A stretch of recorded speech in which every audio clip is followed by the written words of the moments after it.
Assalamualaikum warahmatullahi wabarakatuh. Salam sejahtera. Salam satu Malaysia ya. Salam apa lagi sekarang ini? Mahaldani Kak. Salam daripada Borneo ya. Salam daripada Borneo dan terakhir salam daripada 3M Auto Workshop Kota Kinabalu Sabah Malaysia yang terletak di belakang Maybank ya. Jadi penggambaran hari ini adalah penggambaran berkenaan dengan kereta X70 juga. Yang hari itu ada X70 lagi tapi jenis CBU. Yang ini CKD pula. Jadi alhamdulillah seperti biasa apa-apa pekerjaan yang baik kita mulakan dengan bismillahirrahmanirrahim. Semoga pekerjaan yang baik itu dimuliakan dan diberkati oleh Allah Subhanahu wa taala. Jadi apa yang menjadi perbahasan hari ini ialah bagaimana kereta CKD yang dianggap tahan lasak ni boleh masalah dari segi shifting ataupun jadi kosong. Ya, jadi kalau kita nampak kereta ini di hadapan kita ada satu kereta. Ya, ini kereta CKD ya. Ya, CKD dia punya gearbox menggunakan DCT, dual clutch transmission. Exora pula. X70 ada dua model. Satu model yang menggunakan CBU yaitu guna gearbox AT. Satu lagi X70 menggunakan gearbox DCT, dual clutch transmission. Mana ada dua kelasnya. Cuma bezanya dia menggunakan kelas basah, bukan kelas kering. Jadi perbahasan kita ini ada tiga lah. Maksudnya di sini satu, kenapa orang ini datang. Yang kedua, apa komponen yang ada di dalam CKD dan perbezaan dengan CBU. Mungkin agak panjang video ini. Mungkinlah. Yang ketiga, apakah solusinya setelah menghadapi masalah seperti ini. Untuk kereta ini, masalah dia kereta ini terkena banjir dan dipahamkan kereta ini sudah pergi Proton. Ya, servis Proton dan masalah tidak selesai dan dihantar ke 3M lah. Dia alhamdulillah kita dimaklumkan oleh Proton, customer kasih tahu yang kereta ini kena ganti satu biji gearbox. Tetapi manalah mampu kan. Sebab gearbox untuk CKD mencecah 30.000 ataupun 28.000, 29.000 something, campur upah 30.000 lebih lah. Untuk baru satu biji lah. Jadi mungkin ownernya tidak mampu barangkali dan dia carilah. Dia cari di sini dan kita sudah buka dan nampak apa masalah kereta ini. Jadi pada mula-mulanya mungkin kameramen boleh ke sini untuk tengok apakah fault code yang keluar dan apakah simptom yang keluar ketika kereta ini sampai di workshop ya. Mungkin kameramen boleh ke sini ya. Oke, jadi sekarang kita tengok, kameramen boleh ke sini tengok. So ini CKD ya, gunakan dual clutch transmission. Position di itu pun jadi memang tidak mau jalan lah tuh. Tekan, rest memang tidak mau jalan. Tidak jalan Tuh, tidak mau jalan ada. Dia pun bagi warning tuh. Jadi memang masalah lagi aku. Ya, ini kereta daripada service center. So, memang tidak jalan lah. Ini antara polkot dia lah. Sekarang kedudukan N. Sekarang kita tes untuk R pula, R pun tidak jalan dia, jadi memang tidak mau jalan lah. Pas pun memang tidak, pas pedal, pas rest sedikit memang tidak mau jalan lah.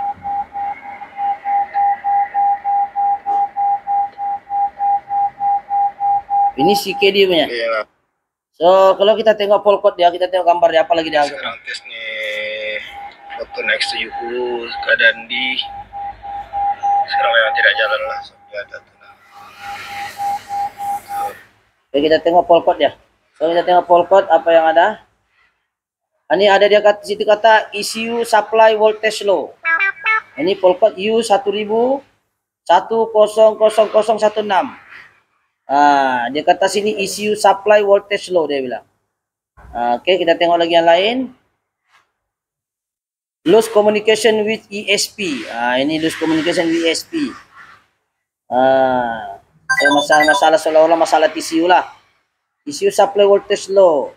Left turn lamp open circuit. Ini lain tiada kaitan. Driver, door, window, wasted low. Ini semua tiada kaitan lah. Yang ada kaitan yang di atas tadi. Ini antara yang keluar di polkot masa kita scan lah ya. Kita bagi tengok supaya kita mau tahu juga apa juga dia punya masalah ni. Ya, not low ECU system voltage too low dia cakap. Loose communication with BCM, body control module. Nampak ya? Body control tu dia jaga lampu, jaga wiper. Kalau hujan, wiper dia pandai jalan sendiri. Itu under dia lah tu, BCM. So itu antara code yang ada apa lagi? Ada lagi code-nya. Banyak juga code-nya nih. Oke, ini orang saya antara. Saya cuma nih receivable low voltage fault, ABS anti locking brake system, communication loose fault nih, fault dia kata. ABS pun masalah dia cakap.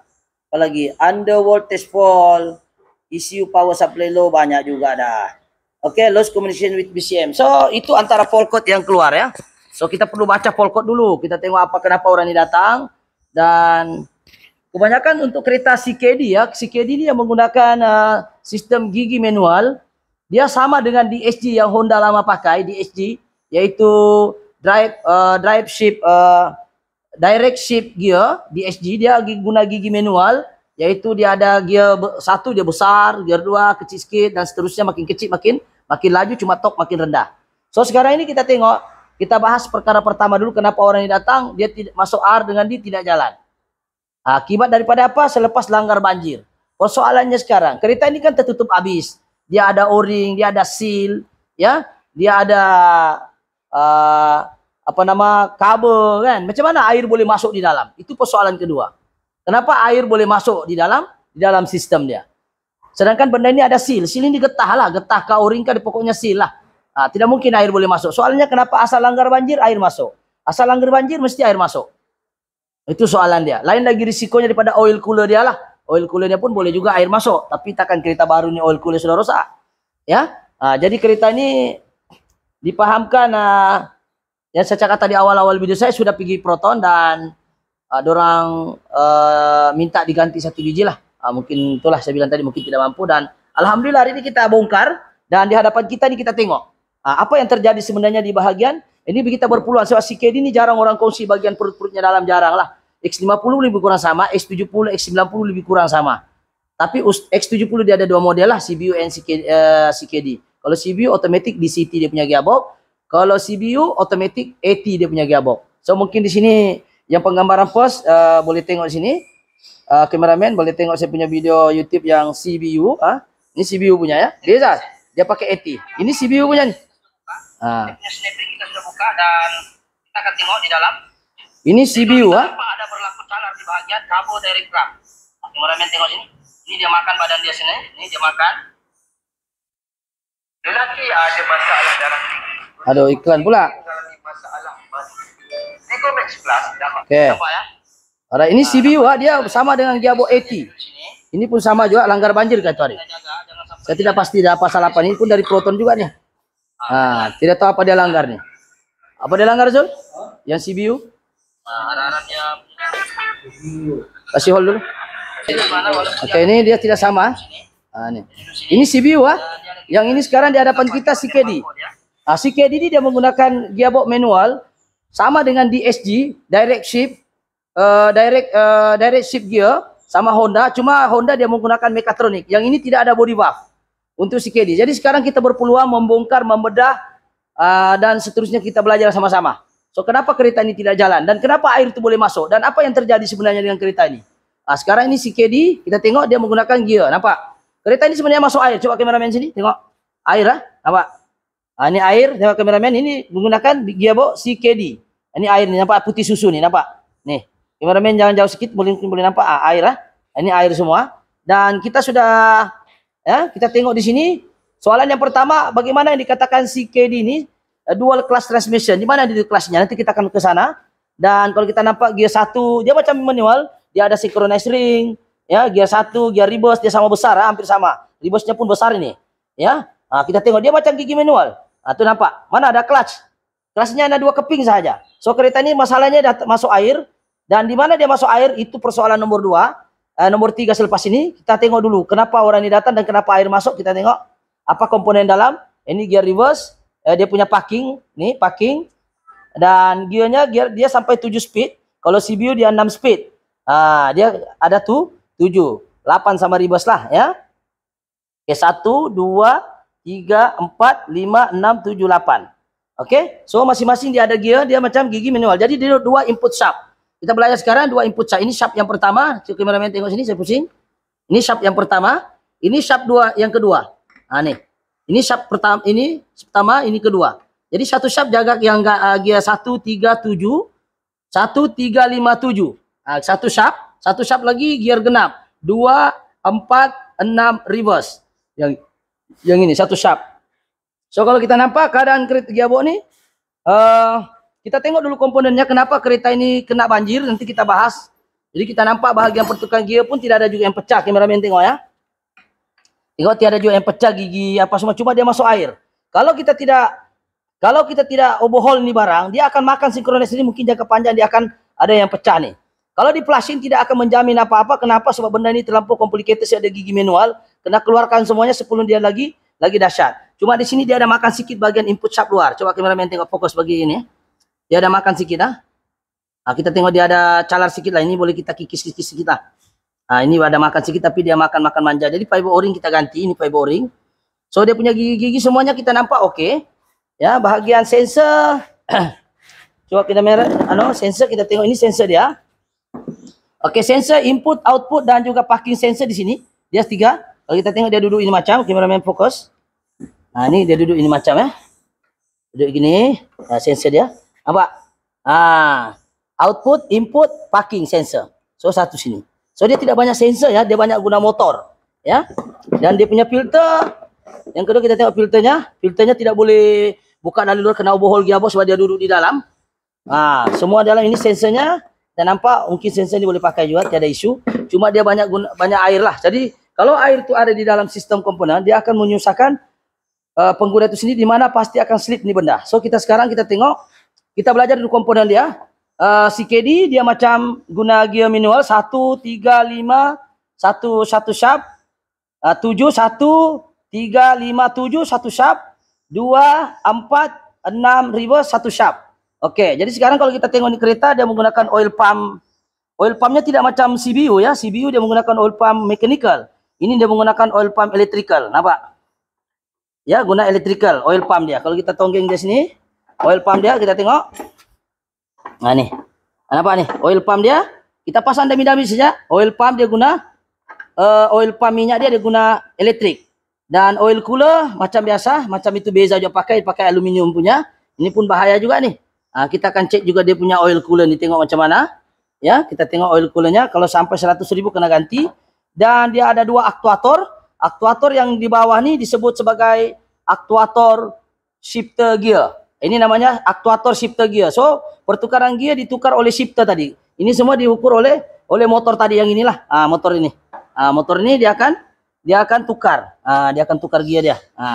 Kita tengok dia. Nih. Pakai motor. Satu motor jaga gear ganjil, satu motor jaga gear reverse dan gear genap. Jadi 1, 3, 5, 7 gear, satu motor untuk shift gear di sini. Ini pakai gear nih. Ini ada tongkat-tongkatnya nih. Jadi satu lagi motor nih, dia jaga gear genap. Satu genap, satu ganjil. So ini aktuator shifter. Satu lagi dia punya aktuator clutch pump. Oke, aktuator clutch pump dia ini. Kameramen boleh sini. Ini clutch pump. Kameramen boleh fokus clutch pump dia ini. Yang selalu rosak di bagian mana? Clutch pump dan juga ini selalu rosak. Dia short kena air. Kereta ini kena air. So ini kita tengok dia ada 2 pump. Satu pump clutch pump untuk gear ganjil, satu clutch pump untuk gear genap. So dia ada 2 pump, nampak kameramen? 2 pump ya. Satu pump untuk genap, satu pump lagi untuk ganjil, untuk clutch pump. Jadi clutch pumpnya di mana? Ini clutch pumpnya di sini, kita kameramen boleh nih ya. Kita tengok ini clutch pump dia. Kita tengok dia punya clutch pump ada menggunakan 2 nih. Ini kita tengok minyak dia kotor nih. Berminyak semua. Ini semua gara-gara masuk banjir. Soalan dia macam mana boleh masuk banjir nanti kita bahas. Sekarang kita tengok akibat daripada air masuk. Apa jadi kereta yang terkena banjir, ya? Terlanggar banjir macam inilah. Apa jadi dia akan makan housingnya jika dibiar jangka panjang. Kita tengok kelasnya nih, dia ada 2 kelas. Ini dia punya kelas ya. Kelas pertama yang besar bagian gear ganjil ya, 1, 3, 5 ini kelasnya. Tengok nampak dia punya clutch. Oke, nampak kelasnya masih oke ya. Tapi oke pun kalau dia begini, ini ada 2 keberangkalian, boleh tukar ataupun kita pakai balik. Tengok keadaan nanti kita cuci. Nampak ini kotor sudah nih. Ini kita mungkin akan ganti dia punya clutch. Ya, clutch dia. Dia punya clutch steel. Ini untuk 1, 3, 5, 7 satu clutch. Oke, ini satu clutch. Satu clutch lagi untuk gear genap, yaitu 2, 4, 6 ya. Kita buka dulu. Oke, kita tengok. Kita tengok nih dia punya clutch ya. Oke. Di nasib ini orang mungkin dia prihatin juga. Kelas dia untuk gear genap 2, 4, 6 reverse. Nah, ini kelas dia yang 1. So semua kelas ini tadi bergerak mengikut kelas pump. Kelas pump tadi yang mana? Yang ini. Ini kelas pump tadi ini. Dia akan tekan menggunakan kelas aktuator bearing. Kelas aktuator bearing itu duduk di mana? Sekejap saya cari dulu dia. Mana sudah dia nih? Ini. Kameramen nih. Dia duduk sini. Ini nampak. Ini bearing untuk gear ganjil. Sini. Ini lagi kelas pump untuk gear genap. Jadi ada 2 kelas pump. Kelas lining di sana 2 juga kelas bearing dia ini, bearing dia nih. Kita tengok, nih ada 2. Jadi kita tengok di sini ada 2 dia punya kelas bearing. So dia akan pump. Ini dia punya bearing 1, 2, nih 2. Jadi bila dia pump tadi, dia mau pump ini barang bearing, dia perlu ada kelas pump. Kelas pump tadi yang itulah, yang ini. Yang ini namanya kelas bearing. Tapi dia 2 bearing, 1 bearing genap, 1 bearing ganjil. Yang di dalam genap, luar ganjil. Dia begitulah. Jadi di dalam ini ada seal getah dia lah. Ada getah. Ada dia punya getah di dalam ini. Jadi tidak boleh koyak lah. Nanti kita akan masukkan. So dia punya mekanisme kerja dia 2 clutch, dia 2 clutch pump. Ini clutch pumpnya ada 2, 1, 2 clutch bearing dan juga 2 dia punya input shaft. Jadi input shaftnya inilah. Input shaft ganjil, input shaft genap. Ganjil, genap. Oke. Dan dia punya gear pun sampai 7 speed. So yang lain-lain saya nampak punca. Punca kenapa? Aduh. Ini differential, besarnya differentialnya macam buaya. Oke, kita nampak di sini. Oke, kita tengok bearing dia. Differentialnya pun saya tengok tidak ada juga yang pecah. Ya. Cuma ada kesangkarat lah. Kesangkarat akibat air. Dan kita tengok, kita akan tes juga bearing ini nanti. Tengok macam mana. So kesan daripada ini yang kita risau ialah kenapa kereta ini masuk air. So mungkin kita kena pikir begitu. Lain kali saya tidak dapat mengesahkan 100% di mana air boleh masuk. Kalau langgar banjir, suspek dia ada 7 tempat. Saya tunjukkan, air boleh masuk daripada oil seal drive shaft, boleh jadi. Ini perbahasan ketiga. Oil seal drive shaft boleh jadi. Breather, ini breather dia ada napas di sini, dia punya napas di sini. Ini kita masuk sini. Ini napas. Setiap kereta gearbox dia ada breather. Dalam breather ni dia boleh, yang kedua boleh masuk air daripada breather ni, nampak? Ada lubang di sini nih. Jadi kalau kamu langgar banjir, kalau boleh ini breather, kalau boleh dikasih panjang hose-nya di atas lagi bagus. Kasih panjang ini, air boleh masuk daripada breather nih. Daripada breather nih. Jadi jangan marah lah. Ini engineer yang letak. Yang ketiga, air juga boleh masuk daripada clutch pump. Nampak nih, clutch pump sini ada lubang clutch pump. Yang keempat boleh juga daripada O-ring aktuator shifter. Nih, shifter sini boleh masuk air dari sini, kameramen. Sebelah sana. Ya. Boleh masuk juga air daripada sini. Kebarangkalian air boleh masuk. Boleh. Namanya kebarangkalian lah. Oke, shifter. Dan juga boleh jadi daripada sensor. DCT punya minyak. Boleh masuk sini ada O-ring. Sini boleh masuk minyak juga. Oke. Nih. Boleh juga masuk di kawasan mana lagi? Di bahagian soket. Ini kameramen sini soket, lubang sini ada soket. Soket yang inilah. Ini boleh masuk tak soket sini ada O-ring, ini ada O-ring. Boleh masuk dari sini, dia dari dalam ya. Ini ada O-ring. Boleh juga air masuk sini, air boleh masuk sini. Air boleh masuk di clutch pump 2 lubang nih. Nih ada 2 lubang nih. 1, 2. Ganjil genap dia boleh masuk di lubang nih, boleh jadi. Boleh jadi sebab dia tembus di sebelah nih. Kameramen tengok sini. Sebelah, sorry, kita kena buka dari dalam nih. Dia boleh masuk daripada tepi ini, dia boleh masuk air. Sambungan sini ya. So kita tengok sini, kita buka dulu. Kita try buka satu. Kameramen hold dulu.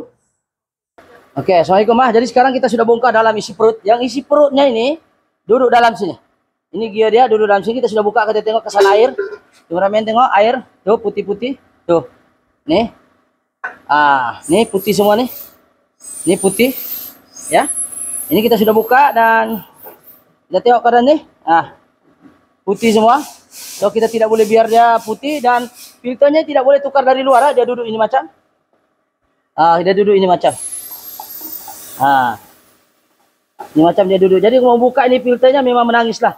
Cuma dia tidak berapa nih lah. Oke. Tuh. Jadi di sinilah dia punya filter. Jadi kalau mau buka, mau tukar di filter memang tidak dapat. Kalau setakat tukar minyak saja, filternya memang duduk di dalam. So kena overhaul juga, buka di kepala babi dia, kepala front housing baru boleh keluar. So keadaan dia inilah. Keadaan dalam ni memang teruk lah, air sudah masuk. Ya, dalam pun penuh air. So, mau atau tidak, memang kena overhaul. Kalau tidak, dia akan makan semua bearing-bearing ini. Ini kita akan cek lagi bearing-bearing lain. Bearing-bearing ini semua kita cek. Takut, ya, differential bearing saya kita tengok ini. Oke, differential bearing ini. Kita tengok dulu dia punya nih. Oke, kita tengok. Allah, nih. Ini bearing dia. Oke, bearing macam oke juga lah, macam lah. Bearing differential ada ya beratnya. Yang besarnya nih gearbox ini bukan dia punya, ini gearboxnya ini saja. Tapi yang besar ini sebab differential besar, kelas pumpnya ada 2, kelas aktuator 2, kelas pump motor 2, kelas pump aktuator 2, kelas bearing, ya, shifter, aktuator 2. Ini satu motor. Oke, semuanya 2. Ya. Oke, jadi kesimpulannya daripada cerita ini, kenapa air boleh masuk sudah saya kasih tahu tadi. Ya, dan yang terakhir yang kita patut takut di kereta ini adalah ini. Oil cooler pun boleh masuk air. Oil cooler ini pun boleh masuk air. Dimana jika dia mencapai 100.000 kena tukar. Macam Beza, Myvi, third generation, Exia, semua pakai oil cooler aluminium. Ini satu-satunya gearbox manual, ala manual. Ya, ala manual, dia ada oil cooler. Ya, selalunya kereta ini tidak ada oil cooler kalau manual. Ini manual kan? Tuh gear manual. Tapi mungkin akibat daripada complicatednya gear itu sampai 7 speed barangkali, ini pandangan pribadi. Dan mungkin juga akibat daripada adanya wet clutch. Ini namanya wet clutch. Clutch ini, sebab itu kenapa dorang letak filter. Kalau kita pikir logik, kereta manual mana ada filter. Tapi kereta manual di City ini ada filter. Akibat daripada wet clutch, yaitu clutch jenis basah. Benda ini kalau dia terkikis, dia akan menghasilkan abu dan dia akan menyumbatkan komponen-komponen lain. Jadi mungkin sebab itu kenapa dia letak filter. Kalau ikut betul-betul, kenapa gigi, banyakkan manual, belum ada lagi dicipta sekarang manual, ada filter. Kalau kita pikir nih, kan. Kenapa gigi manual diletak clutch? Diletak filter nih? Kenapa? Dan kenapa filter itu duduk di dalam? Kena overhaul baru boleh keluarkan. Sebab filter ini susah mau kotor. Dia kotor pun disebabkan akibat geseran yang clutch tadi, wet clutch. Di sini ada 2 model. Satu model yang clutch kering, yaitu dry clutch. Yang ini namanya wet clutch basah. Dia ada minyak, baru boleh dia kerja. Dia macam kopling motor ataupun clutch 80 punya. Cuma biasanya dia cuma ada 2, besar dan kecil. Nih, dia cuma ada 2, besar dan kecil. Ya, kita akan tengok condition clutch ni dulu, tengok macam mana. Tapi memang dia tajam dan kotor. Jadi sebab itu ada dia punya filter. Kalau kereta manual mana ada filter, ya? Made in China, memang kereta China lah, ya. Jadi di City-nya tahan juga, cuma hati-hati kalau langgar banjir. Sebab kebarangkalian dia boleh masuk di kawasan oil seal drive shaft, bahagian breather, bahagian sensor, bahagian soket, bahagian aktuator pump dan juga bahagian shifter motor. Boleh masuk air di kawasan sana. Dan yang menjadi persoalan sekarang adalah kereta ini dia punya TCU duduk di bawah. Mungkin kameramen kasih slow post dulu. Oke, yang paling mengejutkan kita ini dia punya TCU. TCU duduk di atas, TCU duduk di bawah. Ini dia duduk di gearbox sini ya. Coba kameramen fokus ini. Dia duduk sini. Ini kita cantum lah sekejap. Kita cantum begini. Awas. Cantum. Dia duduk seperti inilah ya. Ini cantum dami-dami saja. Ya. Cantum dami-dami ya. Aduh. Punya orang dia pergi. Hold dulu. Oke, kalau kita nampak di sini ya. Ya. Dia punya tisu tuh duduk sini, kameramen dari sebelah sini. Ini kan gearbox, duduk di bawah, kena air, kena apa, kenapa lah dorang letak di bawah ya. Oke. Dia duduk di sini. Nampak nih. Dia duduk di sini. Dia duduk di sini. Oke. Jadi tisu ini kan ini gearbox, betul. Jadi sini kan air, kawasannya air di bawah nih, sensor pun nih. Jadi boleh jadi tak rosak oil pump untuk di City. TCU boleh tak rosak, boleh. Sebab sini kawasan air nih, rendah. Ini bawah nih. Ini kan sini, kameramen sini. Saya tengok nih, ini drive shaft di sini. Kan tayar sini drive shaft. Jadi dia duduk begini. Jadi kenapa dia letak di sini kena jadi tanya engineer, walaupun dia cakap engineer, mungkin kameramen saya tengok sini, walaupun dia bilang engineer ada seal, tapi jangka panjang walaupun dia ada seal pun, benda ini kalau 24 jam sentiasa terdedah dengan air pasti akan ada efek sampingan lain. Kenapa lah tidak bikin di dalam dashboard ataupun di atas dekat bateri macam ECU dorang letak. Coba sekarang kalau kita nampak. Kalau kita nampak nih. Oke, kita nampak nih walaupun dia ada seal ya, kita nampak dia ada seal. Dia ada seal sini, tu nampak getah putih. Tapi jangka panjang getah sifatnya pandai rapuh dan pasti dia ada tempo expired dia ya. Kalau kita nampak dia begini. Kan? Walaupun dia ada seal di sini, kita nampak getah putih itu, tapi jangka panjang kena panas air, sejuk panas, kena banjir, kena air pasti dia akan short. Jadi kita menjangkakan mungkin juga TCU walaupun dia sealer, tapi kalau dia langgar banjir ataupun kena air terdedah dengan kotoran 24 jam, pasti kereta ini akan menghadapi masalah TCU. Jadi TCU ini juga kebarangkalian juga boleh rosak. Ya, dia punya otak. TCU ini maknanya Transmission Control Unit. Sebab dia letak di kawasan bawah sini, ya. TCU dia letak sini tadilah. Jadi kalau boleh lah, ini cadangan saja, kita bukan engineer. Kalau boleh lah kan, biarlah wayar itu panjang, ya. Biar wayar panjang, ya. Yang penting TCU ini kalau boleh tinggi daripada dengan posisi bonet tuh. Dekat bateri kah, dalam dashboard atas sikit kah, ataupun jangan letak bawah lah, sebab kalau banjir tenggelam banjir ini pun boleh jadi masalah. Walaupun ini namanya jenis TCU atau ECU yang jenis pakai sealer. Sealer ini namanya dia ada seal di sini. Tetapi untuk pengetahuan lah, benda ini walaupun dia seal macam mana pun, dia pasti ada ruang untuk dia masuk. Jika jangka panjang lah, bukan hari ini. Jadi kita takut nanti benda ini sudah lama terlanggar banjir air, kita tidak tahu. Tapi daruratnya sekarang lah, kena lagi banjir tambah short. Jadi short yang boleh terjadi untuk kereta kena banjir selain daripada masalah mechanical, macam dia punya hardware, gear 1. Jadi setakat ini gear 1 saya tengok, tiada juga yang pecah, synchronizing pun macam, kita tengok lah, kita tengok nanti lepas ni, untuk part lain lah. Jadi hari ini kita tengok secara orang bilang general, di mana TCU-nya terdedah dengan mungkin short, dia punya aktuator motor macam oil pump, ya terdedah dengan air sebab dia ada di bawah, dan juga shifter aktuator gear mungkin terdedah dengan air juga sebab dia duduk di bawah, ada pin, ada motor elektrik, dan juga clutch pump, ya clutch pump yang ini pun ada motor, dia ada elektrik. Semua benda pakai elektrik sangat bahaya. Sangat bahaya dari segi inilah clutch pump dia. Ini ada motor dia, dan setiap motor tuh mesti pakai elektrik dia, ya. Jadi elektrik ini sangat bahaya, dia terdedah dengan dengan air ya. Coba kameramen tengok sini. Nah ini, dan nih tengok kameramen sini. Ini nampak nih. Ini nampak ada wire nih masuk nih, ini wire. Ini wire. Tak tahu nampak tak dari kameramen, nampak begini. Nampak ini lubang nih, ada gigi-gigi soket nih. Ya, boleh nampak ya. Oke, nampak ini semua terdedah dengan air sebab dia duduk di, walaupun dia tinggi daripada antara yang paling tinggi semua aktuator dia lah. Tapi tinggi-tinggi pun kalau air itu limpas paras tayar, dia akan naik sini. Jadi sebab itu kalau kita pakai kereta CKD ataupun apa-apa kereta yang menggunakan CBU, AT, kalau boleh janganlah langgar banjir. Ya, lebih daripada paras tayar. Oke, tayar ini sekarang kalau kita nampak, tayar tuh di sini. Coba kameramen sini. Tayar tuh di sini. Ya, ini tayar sini. Kan gearbox tuh sana, kameramen duduk tengok sana. Itu namanya flywheel. Jadi kalau air tuh naik daripada paras ini flywheel, ini gearbox sini, sekarang kosong nih.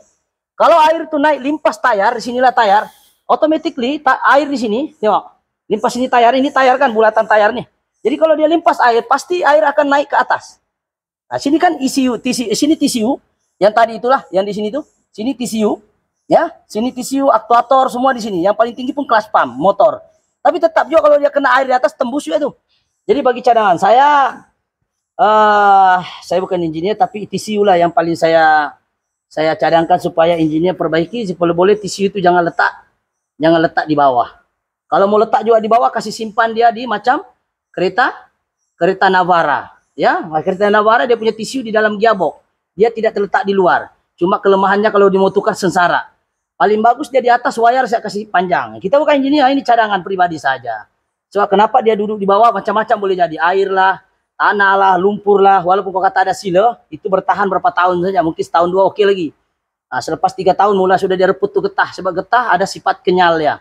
Dia bila dia sudah rapuh, dia tidak boleh tahan sudah bahan-bahan yang masuk ke dalam sistem komponen, dia akan tembus tuh air. Oke, jadi bagi saya untuk konten kali ini adalah banyak sebenarnya kita dapat info, yaitu bagaimana keadaan di City, bagaimana di City bekerja, apa komponen terlibat, bagaimana air itu masuk dan apa kaitannya dengan air itu sampai kita overhaul. Ya, kalau kita tidak overhaul pasti di dalam ini lebih darurat, lebih dahsyat. Kenapa? Sifat injin ini, sifat minyak injin itu kan, minyak gearbox itu sifatnya adalah pelincir. Jadi kalau kita tidak overhaul nih barang, kan, dengan keadaan begini dia akan makan di synchronizer ring. Ini pun kita tidak pasti. Sama ada synchronizer ring boleh pakai lagi atau tidak dalam nih. So, kita belum buka habis, kita cuma kasih nampak komponen asas dia. Dia memang macam gigi manual. Tetapi kelemahan dia akan kalah di bagian aktuator motor, aktuator shifter motor, aktuator bagian clutch pump. Jadi aktuator clutch pump dengan aktuator shifter gear di sini pakai elektrik. Dan yang bagusnya kereta ini dia dia bagus bagi saya lah, bagus senang tukar tapi dia pakai elektrik. Nah, selalunya oil pump elektrik, selalunya oil pump menggunakan mechanical, berpusing itu input shaft. Otomatis dia akan mengisap macam Nissan ESX. Nah, semua ini ESX ini pun ini sama belakang saya ini pun pasal air. Boleh tengok saya overhaul kereta ini pasal air. Air punya pasal semua jadi masalah. Sebab itulah kita kena jaga itu oil cooler yang ini. Kameramen. Ini masalah kereta ini oil cooler dia tidak jagalah, tapi pasal air juga. Jadi air ini selain daripada banjir yang masuk dari sini, juga boleh jadi faktor oil coolernya sendiri bocor. Jadi menyebabkan gearbox jadi masalah. Jadi kesimpulannya apa dari cerita ini ialah, satu, jika ternampak banjir, jangan dilanggar. Kalau dia limpas daripada separuh tayar itu jangan kau langgar. Jangan kau langgar limpas separuh tayar. Kalau sudah tenggelam itu tayar di depan, kau jangan limpas lah. Sabarlah, towing sejalan kalau dia mati di tengah jalan. Kalau sekiranya termati, jangan start lagi, nanti injin pula rusak lagi, dia masuk dari exhaust. Itu yang kedua, pasal banjir. Tips pasal banjir ini banyak saya kongsi di channel saya, boleh tengok sana. Kereta yang mati ketika, macam mana kita tahu kereta ini selamat enggak. Ya walaupun dia di situ ini tahan lasak kalau tidak ada air. Tapi kalau dia kena air, apapun lasaknya tetap mampus. Tidak ada istilah lasak kalau sudah air masuk dalam. Ya, pasti akan makan tuh bodinya. Dia makan housingnya, dia masang itu synchronous ring, dia makan tuh clutch, dia makan semuanya. Karena apa? Sebab sifat pelinciran itu sudah tidak ada akibat daripada air tadi itu. Air akan menukarkan sifat pelinciran itu kepada sifat neutral dia, yaitu air sendiri. Jadi minyak tidak akan jadi pelincir. Sedangkan besi jumpa besi bergeser perlu ada minyak. Jadi kalau minyak itu tidak ada, sudah dia punya sifat asal dia, apa jadi dengan komponen lain? Pasti akan memberi efek sampingan yang lagi besar. So untuk kali ini kereta ini saya nampak alhamdulillah tidak juga teruk sangat. Kita just overhaul saja, mungkin gigi-gigi pun kita tidak tukar lah. Mungkin kita ganti dia punya bahagian elektronik dan juga bahagian clutch dan juga bahagian synchronized ring. Kita tengok mana yang rusak lah. Tetapi secara keseluruhannya air ini adalah subjektif. Mungkin hari ini dia bagus, kasih bersih, dia oke. Lusa-lusanya lagi dia mungkin besok atau lusanya mungkin masalah lagi. So kita kena barai dia begini, kita bersihkan betul-betul, cuci betul-betul, masuk cantum. Kalau rosak ganti. Ya, at least kita puas hati benda ini sudah nampak bahwa sudah jadi putih di dalam. So kameramen berapa menit? 33 menit. Oke, jadi itu saja perkongsian untuk kereta X70 CKD, dual class transmission. Jadi kita kongsi hari ini ada 3 barang. Kenapa orang ini datang, apa komponen yang ada di dalam, dan apa solusinya ketika banjir. Ini kita sudah bagi tips dalam part 1 sudah. Jadi itu sahaja bagi saya. Apa yang baik itu semuanya daripada Allah Subhanahu Wa Taala. Apa yang buruk itu adalah kelemahan saya sendiri sebagai manusia biasa. Yang paling penting, tengok banjir, sesuai langgar. Tidak sesuai jangan langgar. Sabar itu lebih baik daripada keluar kos tinggi. Oke, itu saja. Sekian, assalamualaikum, bye bye, thank you.